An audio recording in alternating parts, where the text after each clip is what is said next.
Hello and welcome back to the Oh No No No podcast. I'm your host this evening, Robbie. No elaborate introductions for this one. I was caught on the fly for it. So unfortunately not replicating Duncan. But we're here to preview the look ahead to Saturday's fixture at Starks Park against Greenock Morton.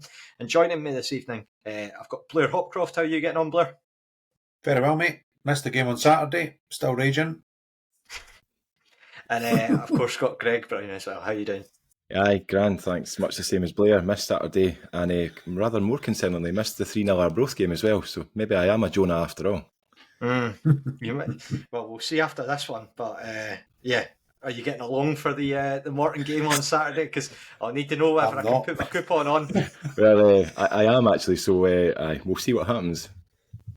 Well, let's talk a bit about Morton before we delve into the Rovers related content. First 12 games, 1 win, 8 draws, 3 losses. Blair, safe to say that they're probably the most enigmatic side in the division. Yeah, it's not been a good start. I remember doing the pre-match the last time we played them, and I think they'd drawn the 4 games previously. I think it was the 5th game, and we talked about the fact that you win that game and you're unbeaten in 5. You lose that game, you've no won in 5, and it just seems to have kind of rolled on. And barring a win against Airdrie, they've continued to do it. But in there's some decent results. I mean, I know we beat Partick last week, but Partick were an informed side. They drew with them, and then they get absolutely cuffed by St Johnstone last week. So it's a really kind of up and down season. Their fans are not happy though. You see some of the stuff on social media. They're not a happy group, but doesn't seem to be getting directed too much at Imrie at the moment. It seems to be kind of reserved mostly for the players, but we'll wait and see. But a bit of a stop-start to the season for them. But I think Les mentioned in the post-match at the weekend as well, they're due their 12-game unbeaten run over the winter period, so hopefully they can start that next week. Yeah, well, that was going to be my next point for you, Greg. I mean, the patented Morton unbeaten run during the winter, is that a bit of a concern for you going into this one, that this might be the one to kick them off? Because nobody wants to be the side. They've obviously not out their troubles, but still can happen. Absolutely. Listen, it's just typical of the Championship, eh? Like anybody can go sort of 2, 3, 4 games unbeaten, as unlikely as it seems, but Morton just seem to have that knack for it, where they just... And it's always the middle. It's always the middle third. They do. They never start particularly well or end well.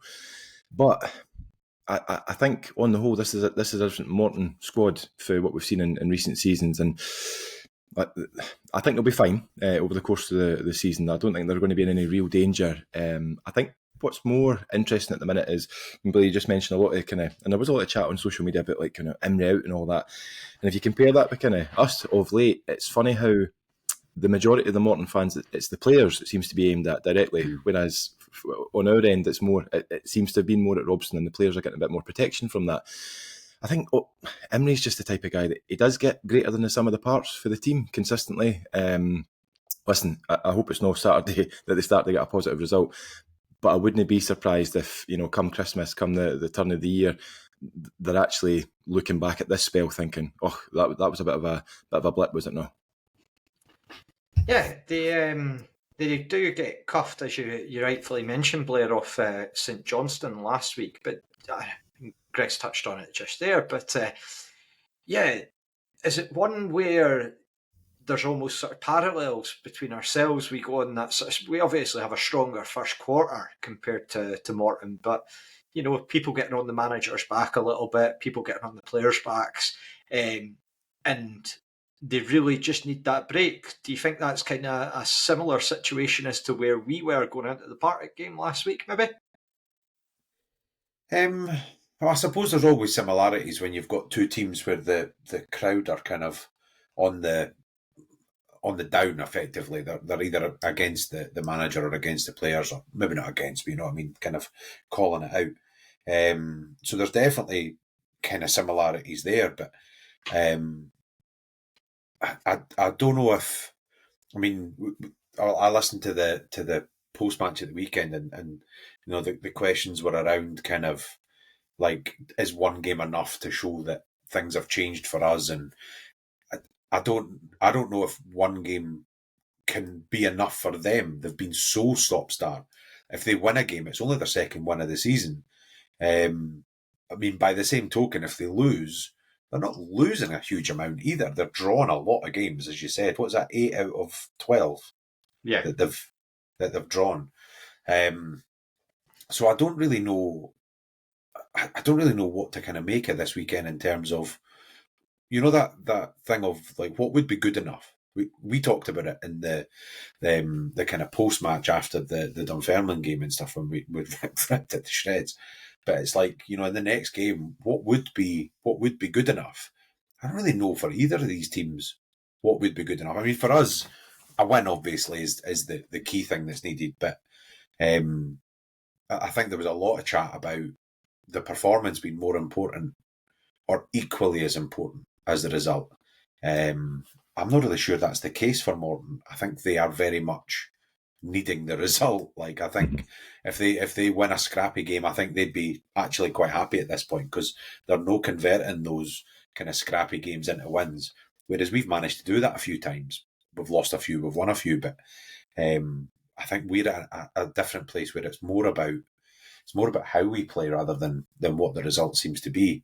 I mean, that said, their squad, it's a really odd balance, I think, in terms of their squad. But they've got two decent strikers, one that can't really seem to stay fit. But I noticed, Adeloy, he came on 10 minutes to go or so in the St Johnstone game. So I don't know if that's him kind of returning to some kind of fitness, which never bodes well.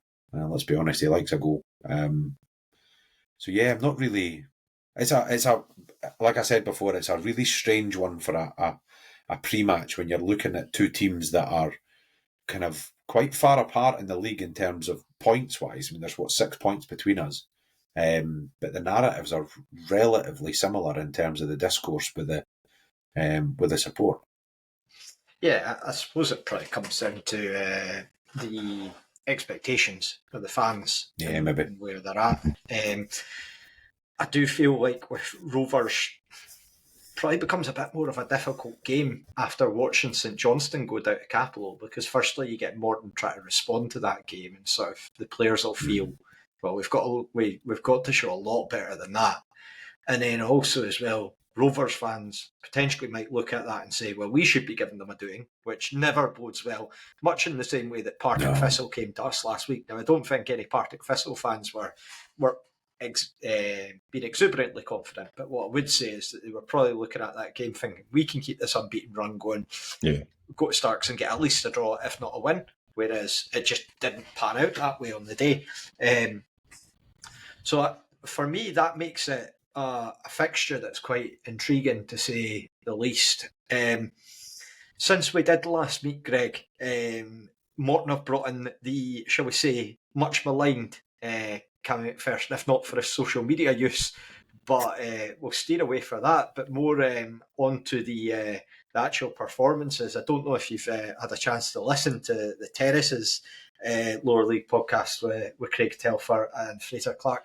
They have a full section dedicated to Cammy McPherson's performance in that game against St Johnstone. I'm not sure if you caught that at all, but what did you make of the move for him, and where is that? It's a weird one. I mean, listen, I think it was definitely a bullet dodged. I don't know how concrete the links were with McPherson and us, but he's putting all the sort of controversy to one side. He's just not a decent player. He's just not good enough to be playing week in, week out in an aspiring championship side. So, I'm not really sure. Well, I was about to say I'm not really sure what Morton saw in him. I think what Morton saw in him was somebody that could come in, had a semblance of a pre-season about him in terms of training with other teams or whatever.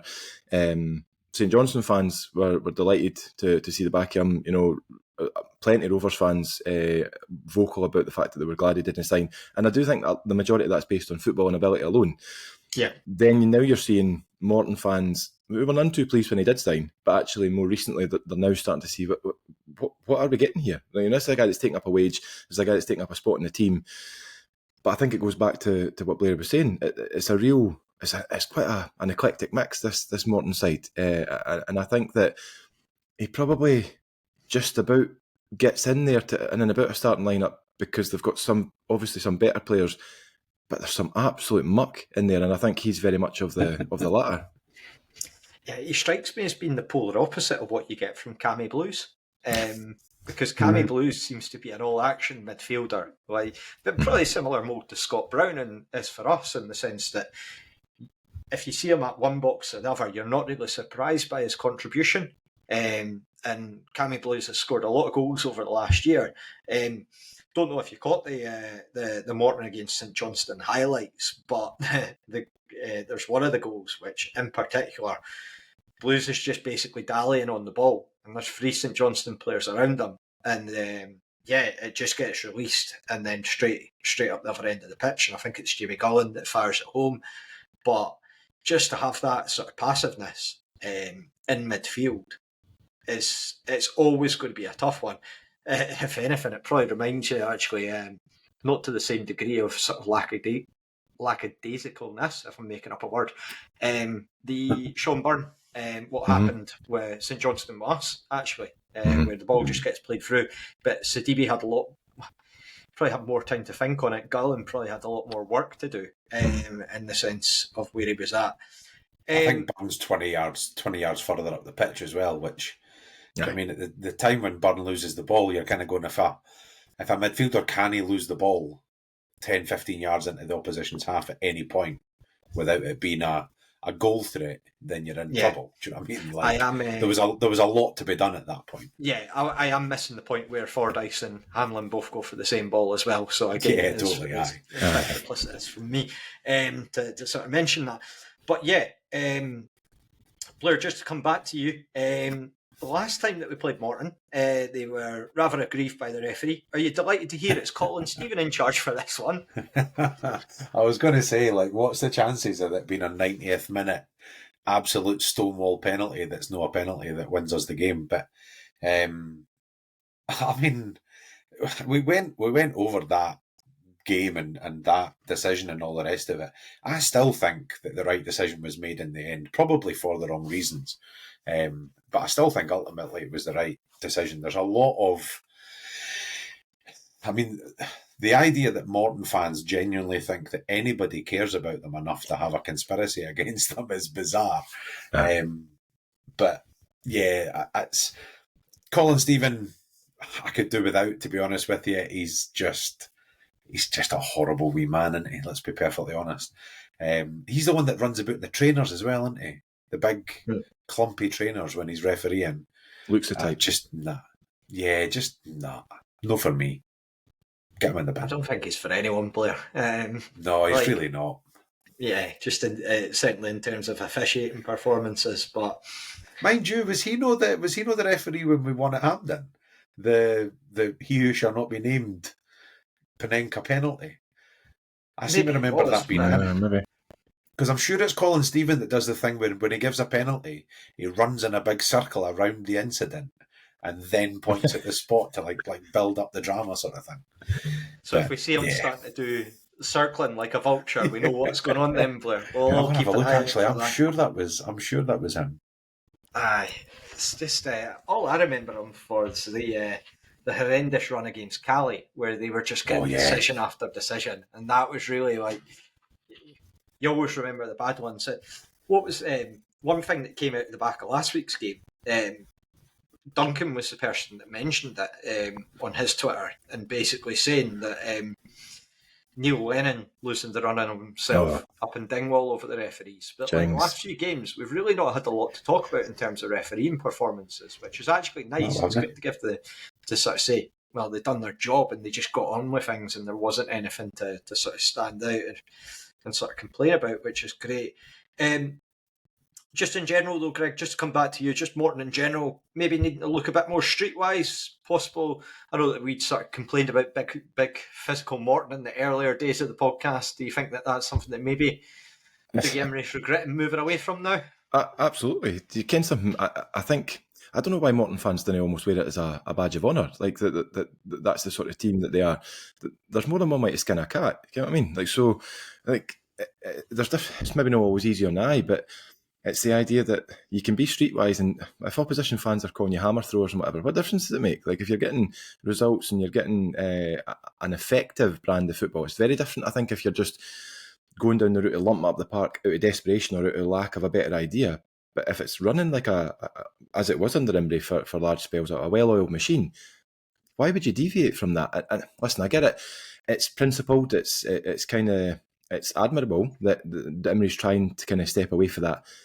But you've got to play at your strengths, and I think it's funny with Brendan Rodgers talking about DNA of football teams and all that just the other week, but I think the DNA of Morton, for better or worse, and I genuinely, I don't mean this as a belittling statement, the DNA of Morton is more streetwise, is more kind of disruptive, and is more kind of physical. If they play to their strengths in that regard, they make any game against any opposition in the Championship a hard game. Yeah, well, I caught earlier on in the season an interview. I think it might have been with our chairman. Might have been wrong about this, but basically it was a sort of sit-down interview that they did with him, and he was talking about what his hopes and expectations are for Morton and the direction that they're heading at as a club. And he was mentioning that if they're in fourth place at the January transfer window, they're going to make extra funds available for Dougie Imrie. But he sort of, it almost felt a bit sort of almost snide the way that he was talking about, like, people don't want to come to Morton because of sort of the product that they have on the pitch. And I think that's the difficulty, is that, like, you lose players like if you're losing your Robbie Muirhead, George Oakley types of people across the team, it's going to have a very big impact in the style that you're playing, and it's not always the easiest to replace them. They've brought in Tommy Adeloye, as Blair says, very hard for him to seemingly stay fit. I think that the difficulty that is that for clubs at this level, and probably Morton feel it more than anyone else, is that you are very much down on the, and this is, again, it's no disrespect because we're in the exact same boat, is that we're very much on the bottom rung of the ladder for full-time football in the UK. And I think it's very hard to narrow down players to be able to pull them in and be able to sort of attract them. And with Morton, with the way that they were before, they were probably looking for a very specific type of character and a very specific type of player. Dougie Imrie, again, done very, very well. Numerous sort of redemption arc stories, your types of your Muirheads and Oakleys who'd almost been maligned before. And to be able to get those characters in and get those working, there'll be some that they do work. Did notice after the St Johnstone game, a lot of the Morton fans very, very critical of Dylan Corr's performance as well. Different type of player, young, coming up. We've obviously had him at Starks before, but to see that sort of their fans just saying that he wasn't fit for the level of football, I think it's again, it's where are you going in terms of your options and what you're looking for. Blair, what are your thoughts on Morton at the moment, just with their identity and where they're at? Yeah, I get Greg's point about, you lean into it and there's more than one way to skin a cat. I think that's easy when it's not your team. Do you know what I mean? I think it's probably it's the kind of narrative that a lot of fans would have been looking at the Rovers this season, for example, and looking at the results that we've had. And I know they've been up and down, but we're sitting third, fourth in the league, and the fans still weren't overly pleased because you could see, trouble coming. You can see that the football, the style of football, it's not always going to work. I think the big physical Morton thing that they used to have, I mean, you've just rattled off a load of players there, but you've got Jack Baird and I forget the other one, the two of them that are both at St Johnstone now. Yeah. You've got George Oakley, you've got Muirhead. Do you know what I mean? You had players in there that, they were big and they were physical. Even Lewis Strapp in his kind of pomp, we'd have taken him. I mean, I had a bit in your hand off for Lewis Strapp at one point. They were big and they were physical, and I don't think it was that they didn't. Sorry, I don't think it was that they couldn't play football. I think they just played a brand of football that was a wee bit more direct, and it was kind of more in your face and kind of. I always liked the rustling jimmies. That was that was Morton. That's what they did. You shake the tree, someone falls out. But I do think that just now, they're not really one thing or the other. Last season, they seemed to go completely the other direction. It was like Owen Muffet and stuff that were playing. We technical players. They had a good goalie last season, and is it Mullen that ended up at St Mirren? You went to St Mirren, aye. They've lost decent players, and they just didn't seem to have replaced anybody. And I think that's the problem, is that they're almost caught between identities at the moment, but they're also, I think, in that position where they're not the most affluent of clubs. They've got this weird structure of fan ownership, but it seems to be some company that's owned by a fan that seems to own quite a bit of it. It's a weird mix. And I think what's happened is they've basically got to the stage where they are kind of struggling a bit to attract the kind of players that they want. It's either that or Dougie Imrie genuinely doesn't know what he wants. But I don't know. He's been there long enough, and I think he's played a certain style of football for long enough that I feel like he'll know what he wants and he'll know what he can get a tune out of. So it kind of comes back to your point, Robbie, about being the bottom rung of full-time football. I used to always say that when we were in League One, we were literally the worst full-time team in Scotland at that point. And it's that thing of the only players you're getting are either injury prone and can't get a contract anywhere else, and you're hoping for a rough diamond to come good, or you're dealing with players who are basically not ready for full-time football anymore, or not ready to step up to full-time football. And it kind of feels like that's where Morton have landed, in that weird bit where you get good players but they can't stay fit, and you get cheap players but they're not really kind of good enough. I always felt that was the case with Dylan Corr. I mean, I didn't want to speak ill of the lad. He was fine when he was with us, but I don't think he'd be anywhere near where he is now if he hadn't come for Celtic. That carrying that where you've come from thing. They just seem a bit lost, I think. Yeah, what really strikes me about their signing strategy is that they'll mix it up in terms of who they've got, and certainly with last season, they looked impressive in a few of the games that we played against them, in the sense that they could play it down on the deck. They were getting the ball about. A couple of the goals that they scored against us in those first two games were really very, very impressive, in the sense that it deviated away, quite far away from how we'd sort of seen them before. But with their signing strategy, every year it feels like they bring in a few experienced heads. This summer it's been Michael O'Halloran. Last year it was Niall McGinn. And I think that, like you say, that's kind of where, as a club, they're trying to mix it up. They're trying to get the best out of these lads. And to go back to your point, they probably find that Cammy McPherson's one of those players that does come into that category where he's been maligned elsewhere. But kind of like how when we got Kevin Nisbet and you sort of bounce down, and then it's kind of like, is this going to be the penny drop moment? And they either go down into part-time football after that and they get a reputation down there as a player that maybe stands out at that level and kicks on, or whether it's going to be one that'll rebound up. And obviously you see different players go to different levels with that. Certainly Shankland and Nisbet are probably the two best examples of ones when we get to that point, and they then kick on. But time will tell. Morton have had a lot of big moments at the Starks in the last few years. Certainly even last season they had their last minute winner through Michael Garrity, I think it was, who, after we'd fought back for the to get a 2-2 draw, and they scored in the last minute. Even before that, they've had multiple wins there over the last few years, so I don't think by any stretch of the imagination that this is going to be an easy game. And I think that it's going to be one where we probably might need to be quite patient, and for all we want to go out and see a performance where we go out and we replicate what St Johnstone did last week, I think that it's going to be a very tough to actually do that, to be able to move forward with it. But we'll turn our focus now on to Rovers. A wee bit chat about last week and also going into Saturday. But I think the first thing to do is sad bit of news on social media with one of the Rovers supporters, Gary Todd, passing away while on active duty with the Scottish Ambulance Service. We just want to extend our condolences to his family and his friends, his loved ones. And there will be a minute's applause during the game, so whether you're a Rovers fan or whether you're a Morton fan, we would obviously encourage everyone to take part in that, and that'll be in the 41st minute.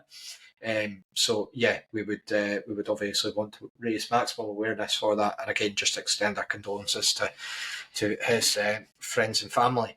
But yeah, Absolutely. let's take a look at the game on Saturday from the Rovers' perspective. But we'll just take a step back. Firstly, obviously, you were saying that you weren't at the game, even last Saturday. But what did you make of the result? Just start off with yourself, Greg, just as to really a bit of pressure off Barry Robson's shoulders. Would you say? I know. It was a shocker of a result in the sense of, in the best sense, that a win, more than one goal and a clean sheet. Like, what else can you really be asking for? But it's that weird one now where that isn't enough, I think, for the majority of fans. And actually, has it now, I was about to say rightly or wrongly, it probably is wrongly, because it's unfair, that has it inflated that expectation of, and you mentioned, fans expecting Morton to get skittled off the park. Like that's not going to happen anyway. Like, Morton would be a tough game at any point in the season, but now you're actually playing a Morton side who are licking their wounds, and Barry Robson's probably caught between, like, do I stick with kind of what seemed to work at the weekend, or do I now start to slowly but surely tinker with it to get more? Because my gut tells me that the formation, the kind of approach on Saturday, still isn't quite what his long-term view is, and how he wants his side to play football. But I think he has been pragmatic enough, which he deserves credit for, that he's kind of like wiped the decks with it and gone back to the back four, and he's kind of got his base and so on. But my worry would be, is he going to tinker with it too soon?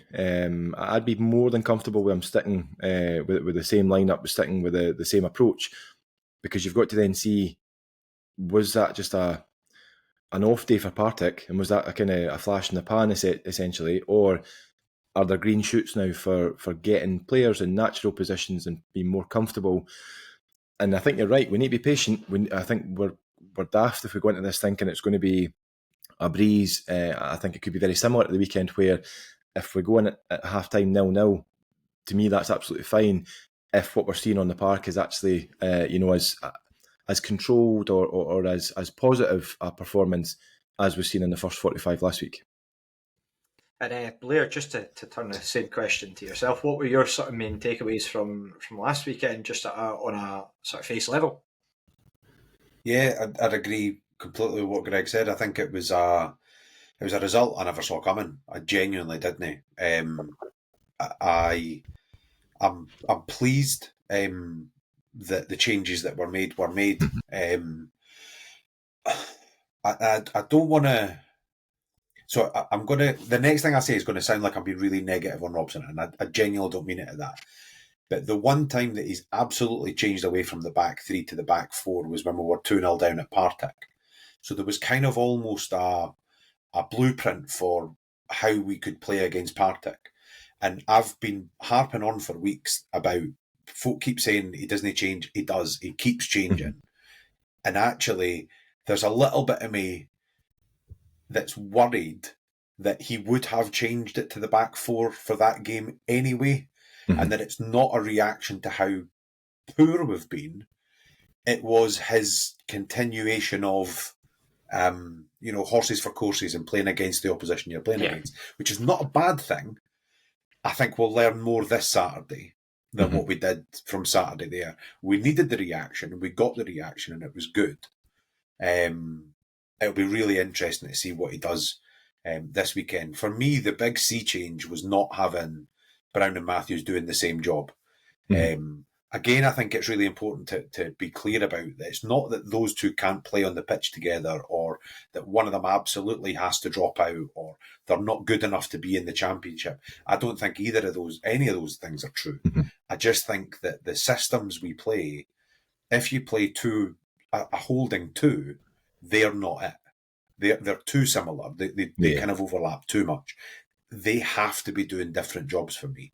I've been a big fan of Brown pushing on and playing a bit more forwards. I was actually really intrigued when I saw the kind of lineup on Saturday, and that Brown was kind of in this number 10 role, because all the good stuff he did against Dunfermline, for example, in the first 15-20 minutes of that second half, were all in that sort of more attacking sense. And he has loads of energy, and he does loads of running. And actually, he may well be the closest we've got to that sort of Sam Stanton role. He's not that player, but he's maybe the closest we've got in terms of doing that job, other than Kai Montague, who's probably just too young and a bit too raw to do it on a regular basis. Really, really intrigued to see what Robson does on Saturday. Like I say, if he reverts to type, then the changes were just because we were playing Partick and he was going to make them anyway. My hope is that I agree with Greg. I think he has to be starting with nigh on the same 11. Like to have a performance like that and make changes, it's daft. It seems baffling. Yeah, fully agree. Firstly, I would say that I completely agree with the response that you guys had when you were talking through the post-match in the Dunfermline game. And Duncan had a very valid point last week, and he said that the criticisms that were levelled during that podcast were still valid, very much to the point absolutely. That the praise was definitely raised. They're not mutually interchangeable or mutually exclusive. Like, there's definitely... Each was merited in their own rights, given the circumstances after each performance. Just when we got to 2 o'clock last Saturday, obviously we weren't on none of us were on the sort of post-match podcast for the Partick game, but when the lineups came out at 2 o'clock, I think we all thought it was going to be a 4-3-3, and I think everyone was a bit like, oh, and I was saying, well, I'm not sure if I'm too big a fan of that, because with Partick's wide players, Fitzpatrick's and Chalmers, they're really going to be sort of pressing into those sort of wide pockets, and then you've got like Sosa and Stanley to sort of be aggressive to exploit the space. Steve Clark, again, to tip my hat to him, Jagalytics on Twitter, does excellent work, and he was sort of talking about that on Draw, Lose or Draw, but we managed to actually, by switching to the back four and going to that 4-2-3-1, which turned out to be the case, rather than the sort of 4-3-3 that would initially seemed on face value. Because I don't think anyone really expected Scott Brown to be in that sort of role that he did play in eventually. To see that, I came to the game and I was thoroughly, very much openly, I can't see us getting a result today. I said to Sandy, who sits behind me. So as soon as the second goal turned around, yeah, fully acknowledge I got that one wrong. Shook his hand and he was saying, yep, there we go. But it goes to show you that just these things can be very, very unpredictable, especially at this level. But then you've got to bear that in mind going into this game, as we've already touched on, I think. Just to come back to yourself, Greg, do you think, is it too simplistic to look at the next few games? I know that we've sort of spoken about it, or others have spoken about it on the podcast, where Barry Robson needs to be sort of building a foundation with the games coming up. A bit of a different sort of profiles in terms of the teams that we're playing against. I know, and I think we as a support need to be careful with our own expectations, and I think Robson, not that he'll not be, but needs to be careful with selection. There's no free hits in the league. There's no kind of favourable runs. Is it in the Championship? We see it all the time where actually the team that's bottom of the league or second bottom beats the team that's top or beats the team that's second top, and it doesn't really raise an eyebrow. So I think the Championship is probably it's fairly unique in the sense that you're not really going to expect. You might get occasionally, but you're not expecting a run of 2, 3, 4 wins in a row. I actually think teams are quite because of the frequency that we all play each other in the Championship as well. Teams react quite well to matching up and seeing how different teams can go. But you're looking at obviously the Morton game, and then ahead of that you've got Queen's Park, Airdrie, Arbroath. Listen, that's not on paper not a bad run of fixtures to have. I'd rather have that than St Johnstone, Ross County, Ayr, etc. But there aren't any easy games, so it's a total cliche, but you've got to take it one game at a time. What I want to see is on Saturday a positive performance, a positive result, and then it's on to the Queen's Park game. And actually, I would say that if we get a positive result, positive performance on Saturday, doesn't actually change anything for the following week. That you're in a lot of ways you're back to square one, and especially given that I think Robson still. I think it is excessive to say that he's coached still on a sugly peg with supporters, but but it probably is. With a sizable enough, even if it's a sizable minority, he's still in a precarious position where, a bad. We could win on Saturday. Let's say we win 2-0, and it's a kind of rinse and repeat of Saturday past. Then we go through to Queen's Park and we play at the Lego Stadium, and we play horrifically, and we lose 1-0, 2-0. I think we're back to where we were really after the Pars game. I actually think the positive results in the middle don't count for as much, as daft as that sounds. So no, I don't think it's a case of looking to these games and almost going, oh, well, that's fine. You're looking at 10 points out of 12 or anything like that. Nothing's guaranteed, and I think it remains as important as ever to see positive performances. But Robson's not got the luxury of what other managers in the league might have, where you can play well and maybe draw or get beat, and the fans are all right with that. I think we need to see positive performances and positive results. I think I feel like it's exactly what Duncan picked up on before, and I've been fighting it all season. And I said that on that post match for the Dunfermline. I had them hold my hands up. It's a PR thing. The fans just didn't like him. I think that's basically what it comes down to. Or enough of the fans didn't like him that I'm not sure there's anything he can do just now that gets him up. Like, I feel like he could win 5 games on the bounce, and if he lost 2, they'd be calling for his head again. Yeah, do you know what I mean? It's got to a point where he's not enamoured himself on a personal level with people enough that he's given any benefit of time or doubt or any of that. It's just this constant. It feels like it's going to be a constant expectation of he basically needs to win every week now, and it's just not sustainable. It's not going to happen. No, you're going to lose games, but maybe so you take Saturday for example. This Saturday, if we play really, really well, hit the bar a couple of times, like chapping at the door all day, and they get a last-minute penalty and beat us 1-0, and you go, is that all right? Well, I mean, it's not all right, but you know what I mean? Will the fans turn on that, or will they go, well, do you know what? Green shoots are there, and I can see the performance was there, and on another day would have won it. I'm not sure he gets that leeway. And I'm not entirely sure there's anything he can do now at this point to garner that. It's a weird scenario. Touched on it in the Dunfermline pre-match podcast, because by that point we'd lost against Ross County, where we put up a good fight, and again lost out, and then we go against Ayr, which was a very different performance. But then I did say on that one, if we go out and win the derby and we win it on a convincingly, playing well, I would have been keen to have seen the reaction to that, and that kind of stands here. Like, it's I think you're right with what you do mention though, Blair. It's just that sense that there'll be some people that are just never going to be convinced, but it's how many people are actually of that. And I think that it's such a difficult thing for a manager to have, because again, you could be completely different behind the scenes. You could have everyone's support within the club, but then the fans are judging you off, and people obviously, we do it ourselves, and we've seen it plenty of times. Probably got examples out of, I don't know, thinking back to all the managers that have had, going all the way back to DL, where certainly they've had, when post-match interviews have been a thing and readily available on YouTube, every manager has a viral clip at some point. Your McGlynn can you counts. And just you're judging something. Big similarities. I was going to say big similarities with Barry Smith though. Barry Smith was the same. Hated interviews. Didn't want to do them. I mean, he used to send out Cuthbert and stuff to do interviews quite regularly. Barry Smith was the width of a post away for winning the league, and still wasn't popular. Wasn't well liked.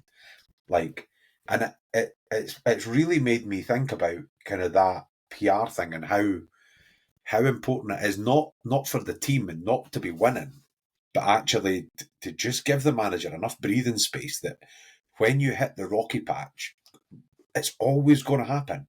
Do you know what I mean? Unless you are like the second coming of Pep Guardiola, like it's going to happen. You're going to have a bumpy stage. How do you navigate that if nobody cares about you? I would also say as well, I think that Yeah, while I'm sort of saying it's easy to judge off clips, and you do sort of take things, you cut them, you pull out specific points, and you obviously mention them in chats, which, to be fair, was doing against the Dunfermline game and what happens. It still does. It doesn't remove or exempt away from any sort of criticism or questions as well. No. I think there's been plenty of valid points made, and I think that's where you've got to have the balance. Where, like you mentioned earlier on, that to come back and look at stuff like the formation where it has changed, and you've got to sort of say, "Look, fair play, you got that one right." Like, you've got to have that sort of the two sides of it, where you can intrinsically be critical of the manager, and you can go through and you can talk about what he said or decisions that he's made, personnel that he's used. And I suppose that's the unique position. Like, some players, I think the difference with the players and the management is that, for me, in particular with players can have bad games, but it's so much easier to sort of see an uptick in a performance for a player compared to a manager, where it's more shorter term and it's more scepticism. But again, you also go to the players, and I think there's also, you've said it a few times before, Blair, there's some that aren't exempt from criticism, but also as well, you've got to give the praise out to. I thought that Scott Brown, I'd sort of mentioned before, hadn't been too particularly enamoured with the performances this season, but last week I thought he was phenomenal. And you've got to give that leeway of sort of the back and forth with it. But yeah, I mean, just where do you sit going into Saturday from the Rovers side, Blair? What are your thoughts going into this one, and just the test that it brings, and being able to sort of move forward? Just, do you think a win gives any sort of reassurance, just for yourself personally? Weirdly, like I said, I think I'm coming down more on the performance and the personnel and the shape. Like, I suppose from kind of 2 points in terms of where I am with the manager. I think if he reverts to type, even if we win and he's reverted to type, I'm not sure it fills with much hope. Do you know what I mean? We were winning games before. It's not like we've not won a game all season. We were winning games anyway. We beat Morton down there. We weren't very good.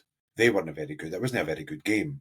And going direct, it was tactical and it was good. The pitch was terrible and it was windy, and so he played the conditions, he played the system, and he won the game. So you had to give him credit for that. And you'll always give credit for a win, but I do think we need to see that continued kind of change and kind of, I don't know. I think in my head, I'm still not convinced that he knows there's an issue. and he must know there's an issue. I mean, he must, but I'm not convinced he's buying into it. So yeah, I think for me, I think I'll be happier at 2:45, knowing that things aren't going back to the system and kind of what we were doing before. But yeah, I just kind of hope no matter what we do on Saturday, we don't just go back to being too direct. I think if there's any team at the moment that you could potentially play through, it probably is Morton, actually. Yeah. The kind of way they're playing at the moment. They're never going to be an easy game. I'm not meaning that by any stretch, but I'd like to see us control the game, and I'd like to see us kind of dictate the game a little bit more. A bit like we did against Arbroath when we went a goal up. Do you know what I mean? We've shown that we can do it. You've got to kind of see that. We're not in must-win territory. We're a long way for that, but it's a really weird. I keep saying the word weird, but it just feels like such a. It's a fair position comment. Yeah, I don't know kind of how.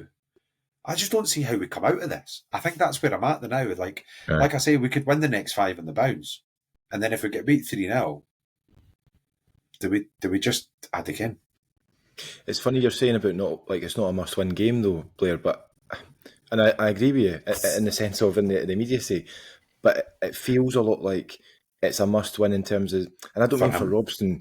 Well, aye, but actually, I think I mean more for the outlook on the season as a whole for what's coming next. So, like, if you're not winning, and again, it's really cliche to say it, but if you're not beating teams like Morton at home, you're not a top 4 team. Like that's not your realistic aspiration. And then if you throw into the mix that, like, if we lose on Saturday, then it's back to that, like, that looking over your shoulder and that kind of blob down the bottom. Just kind of, there's not a lot in it with those teams. No, there isn't. And so I think it's not the first time this season, it'll not be the last, but I do think the result on Saturday has the real potential to set the tone. And that actually, I say, outlives Robson. I don't think he is for the chop anytime soon, but that would permeate beyond him. That's a feeling within the playing squad, surely, that if we can't get results, and it's strange because you've no God-given right to beat Morton home or away, but if you can't get a result against Morton by any means necessary, you can't be looking up the table and looking to say, right, well, we're challenging your Partics, your Ayers, your St Johnstones for the playoffs. Yeah, I mean, if you look at the fixtures for this weekend, on the Friday night, you've got the ex-Celtic manager derby, effectively, or ex-Celtic player derby, I should say, and Ayr against Dunfermline at Somerset Park. And then you've got also Arbroath against Ross County, Thistle at home to Queen's Park, and St Johnstone at home against Airdrie. And I think the latter two of those fixtures, there's probably a degree of significance in there, but the focus is far more in terms of that Ayr Dunfermline game and how Arbroath get on against County, because I suppose with the Arbroath County game, a win for either side, sort of, you see Arbroath go further ahead and you see Ross County fall behind a bit, or you get Ross County breathing down our necks, depending on how our game goes, or vice versa. And then on top of that, if the Ayr Dunfermline one in particular, because Ayr are above us in the league, they've got into the playoff spot, and Dunfermline just behind us. One of those is going to set the tone for us going into Saturday afternoon, and we're going to know the result. So keen to see how that pans out. But yeah, I think that with the changes that were made, I mean, Scott Brown, the way that we utilised him last week, I really hope that we just carry it on, because it felt far more like last weekend that we were playing as a cohesive unit. You really sort of saw that with both goals to a degree, because I mean, I thought Jack Hamilton didn't have his best game by any stretch of the imagination, to say the least, last weekend, but still had a role in that, the build up for that first goal, getting the wee flick on, and then it gets fed out to Easton after a couple of touches. There was a bit of criticism as well for Paul McMullen, but I still thought that, look, maybe didn't have the biggest impact, but the running that he was doing was incredible. I know it's an easy point to say, to label, but still does have an impact in terms of the way and the structure and allowing for us to push up and causing problems. So going into this weekend, I'd be hoping for the same system. In terms of personnel, I don't know about any potential changes. Blair, would there be any changes that you'd be looking to ring going into this one? Or are you happy with just the same 11? I think it needs to be much the same. I think there's an argument potentially. Like I say, I mean, I wasn't at the game on Saturday, and I've watched the highlights, but I've not watched much more than that. I think Jack Hamilton did okay, but I don't think he's set the world alight. So there's maybe an argument to be made for a change there. I think McMullen seemed to be kind of the same. People weren't overly kind of singing his praises. Not that he was bad or anything, but he didn't have a fantastic game kind of thing. So there's the potential of a change there. And we have personnel that can certainly, that you could swap in Mullen for McMullen, for example, to play that kind of wider role. I'm not really sure there's an option for Hamilton at the moment. Maybe it's a chance for Gentles. I don't know. It feels a bit risky. I can't see a change. Yeah, is the honest truth. And I did say this in the post-match for the Dunfermline. I think Barry Robson was better when he was stubborn. We were playing better when he refused to change it. We all screamed out for changes. Can we just go back to never changing the team ever again and winning most weeks? I quite like that, actually. That's the first time that I've heard that, and I don't. not expected to ever be hearing that, Blair. Asking for him to be more stubborn. Again, it does feel a bit of a cliche at this point. What about for you, Greg? Is there any change that you'd be looking to see going ahead into this one? Or are you quite happy with setting up the way that we did? Quite aye. System-wise, has to be the same for me. I was thinking about the lineup before coming on, and maybe Mullen coming in for McMullen.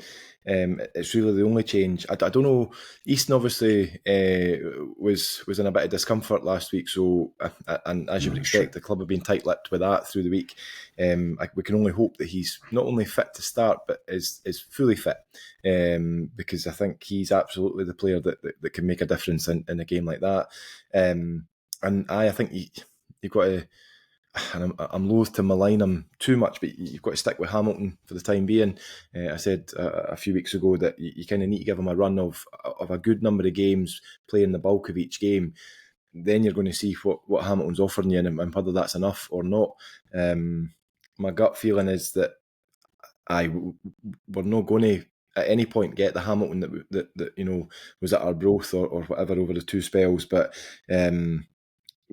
We're playing, if we can play in a consistent system, then we know what we've got to offer him in terms of service, in terms of opportunities and stuff. And if he's not quite the striker for that system, then fine, we need to roll the dice again and get something else. But Mullen, coming in for McMullen, is possibly the only change I'd be looking at. Yeah, I would agree with that. I think those are all very fair comments to be making. But roll on 2:00 on Saturday, and we'll see the lay of the land at that point, and maybe that's something to be discussed in the post-match, how we're feeling about that. Right, before we wrap things up, of course, I've prepared a Should McStay or Should Dargo. I'm not letting you lads get off the hook that easy. So I have 6 questions, or clues even, about a former Rover, past or present. So clue number 1, John McGlynn, Mark 1 for 1 season.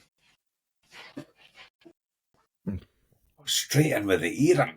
I just thought of you, Blair. Like it. I was just like, aye. I like it. McGlynn, Mark 1. 1 season. Which to me doesn't feel like the way you would describe a lone player. 1 season. No, you might though. Is that the way Robbie would describe a loan? This is the thing, you've got to get in his head.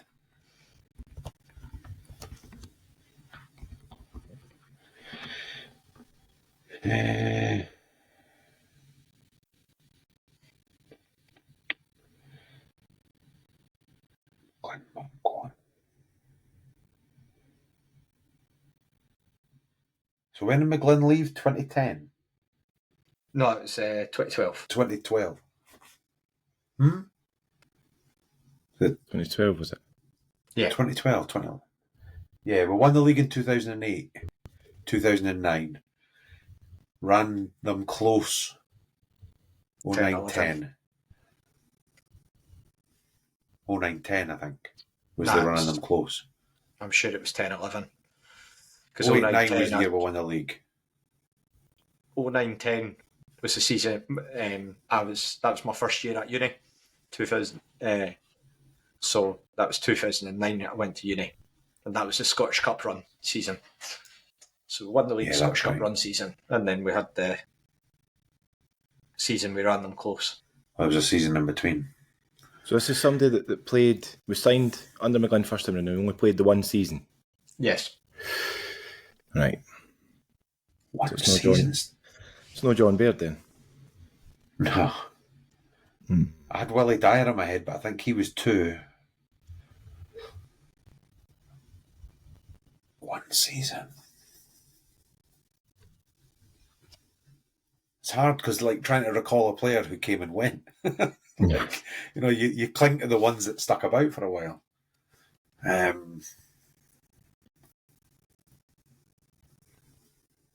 Thierry Gattuso. Thierry Gattuso. I'm really hoping it's no him, because if it is him, that's the only thing I know about him.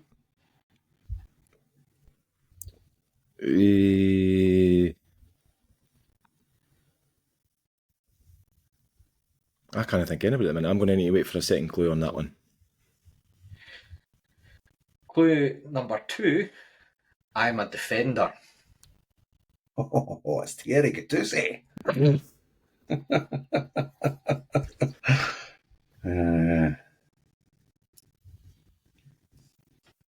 else would have been it for a season? Especially defenders, there weren't many, because that was actually something that McGlynn got right. He stuck with them. You know, you had your Mark Campbells and Ian Davidsons and Todd Lumsdens. Craig Wilson's. Even Grant Murray and Dougie Hilson there. Yeah, that's right, aye, of course.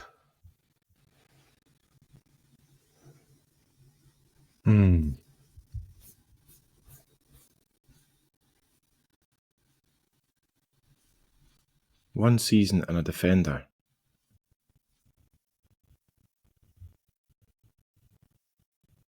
By their very nature, you've got to remember somebody forgettable.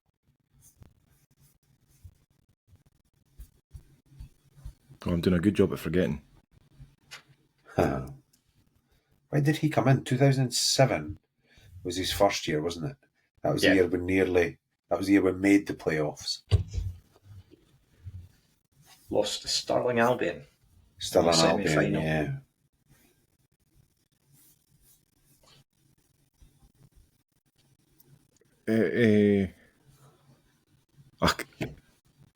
It's aye. I know it's not going to be. I can't get Laurie Ellis out of my head, but I know it's not him. Definitely no Laurie Ellis. One season is definitely no Laurie Ellis. I know it's not him. That's the only. Would you like another clue? Yeah, well, I would certainly. 43 appearances, 0 goals, according to Wikipedia. Oh, it's not going to be Thierry Gattuso, because I think he played about 4 games. 43 appearances? Yes. That's a whole season. Yeah, so it's also not somebody like Marvin Andrews or that. Nah. No goals. It's a defender with that, though. Defender, 43 appearances, 0 goals. John McGlynn marked one for 1 season. 1 season? Yep. That's a lot of games to play in 1 season. Mm-hmm. That's every game. Nigh on every game in a season. So they had to be decent to play every week. I'm also thinking he wouldn't go back. We've had Craig Wilson and we've had Todd Lumsden. They also both didn't play for... Yeah, both definitely played more than 1 season. Yeah. Craig Mark Wilson Campbell played... definitely more than 1 season. Wilson played about 100 games on the bounce, I think, once. Without missing a minute. That's right. Pretty remarkable That's when you right. look back at that. And nowadays... That's right. I actually think I still need it narrowed down further yet. Okay. Blair, any guesses for you? I'm still with Thierry. I'm almost certain it's not, because he couldn't have played enough games, but Thierry Gattuso is the only one I can think of that's played a season and moved on. I played in the Scottish Cup quarter-final between Raith Rovers and Dundee at Dens Park, which saw the Rovers progress to Hampden. Right. Ellis was at left back. Blair, I'm deferring to you on this one. This is Ellis was at left back for definite. Dougie Hill.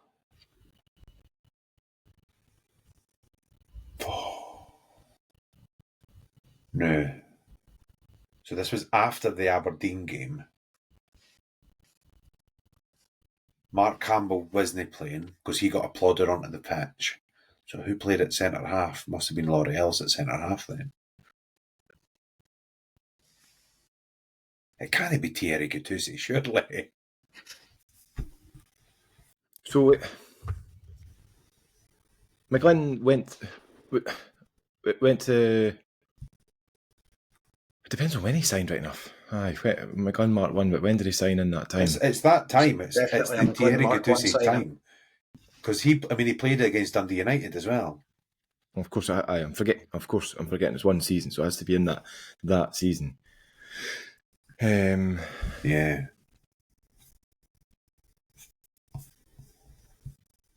Oh, that's terrible. All I can remember is Laurie Ellis scoring a header. Simmons played in the midfield. So wait now. It would have been makeshift because we were all Erdershop at that point. But if it's that season and they played 43 games, they also played up in Aberdeen. So I'm going to repeat the clues again. Okay. John McGlynn, Mark 1 signing, 1 season at the Rovers, a defender who played 43 appearances, scored 0 goals, and they played in the game between Raith Rovers and Dundee in the Scottish Cup quarter-finals up at Dens Park, which saw Rovers progress to Hampden. Am I mixing up my seasons? It is the same cup run, is it, no? Yeah, Aberdeen and then Dundee and then Dundee United. I am right. Yep. Just when you said I'm going to repeat the clues, I'm like, what have I got wrong? Right.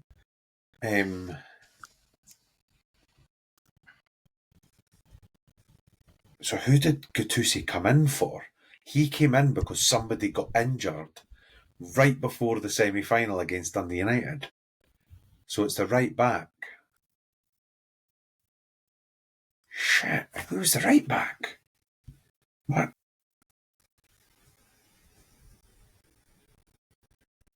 I know it can't be, because that would have been. Would that not have been Craig Wilson? What are you thinking, Greg? I was actually waiting to see how good your poker face was there after Blair's query, but aye, better than I hoped. Been watching too much Traitors.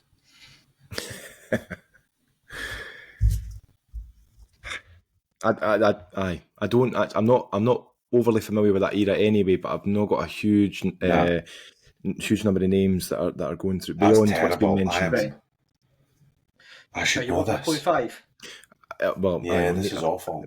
Folk are was screaming. I have played for 10 clubs in Scotland, had trials at Morton and Berwick.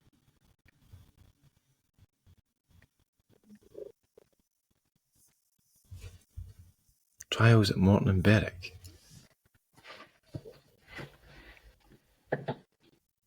Played a game for Morton and played a game for Berwick back when they were part of the SFL.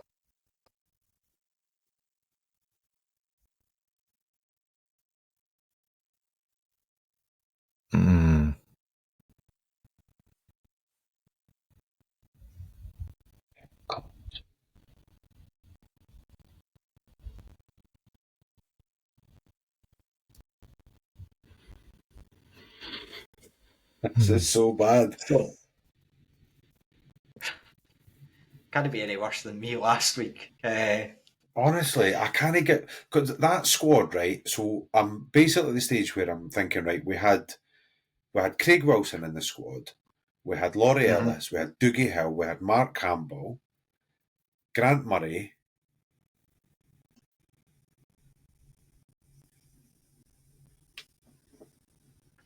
So there was a young boy as well, but he never played 40-odd games.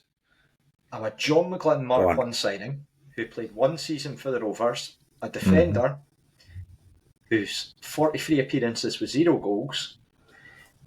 I played in the Dundee versus Raith Rovers Scottish Cup quarter-final.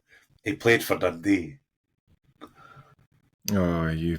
He played for Dundee in that game. You're a shitbag, Robbie. That's why you keep repeating that clue. He played for Dundee in that Scotland game. Is it trials at Morton and Berwick? So the only... It's going to be What? I can't get Willie Dyer out of my head, but he played for more than one season. I'm sure he did. So recently we were talking about the blog that was on doing the rounds on Pie and Bovril, and is there going to be somebody like Eddie Malone? Oh, tell me it's Clue not number Eddie 6. Malone. My career highlight is scoring a goal versus Celtic for Clyde in the Scottish Cup. It is indeed Eddie Malone. I would have got it on that last clue, certainly, but Eddie Malone. It had to happen eventually. So, he was a John McGlynn Mark 1 signing, but he signed for us under McGlynn, but never played for him because he was under Grant Murray. Because McGlynn left.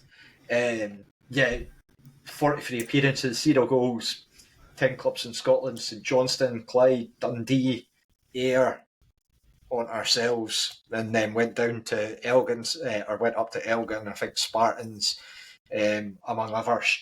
This feels a wee bit like playing the same lottery numbers every week, and then they come up the week you didn't say them. I know. I did. Absolutely done. I was sitting there like internally. I've just been sitting there pissing myself with laughing. Absolutely done. He's going to be kicking himself when this comes through. But yeah. Well, it was that. Do you know what I mean? It was that thing of you're talking about McGlynn Mark 1 defenders. I mean, they all played for more than one. You were right on all your McGlynn Mark 1 defenders. It was just obviously the bit about the one season. So yeah, just being a bit. It's certainly with that one, eh? My podcast debut is still recent enough that I remember my first ever guest on Should McStay or Should Dargo was a tokenistic Eddie Malone. Eddie Malone. I should have known. Should have known. But yes, that'll round us off for this evening. Thank you for joining me, gents. We'll wait for 2:00 on Saturday, see what formation comes out, and judge from there for our enthusiasm levels. But as ever, yes, of course, thank you for taking the time to listen. But thank you as ever for taking the time to listen, and bye for now.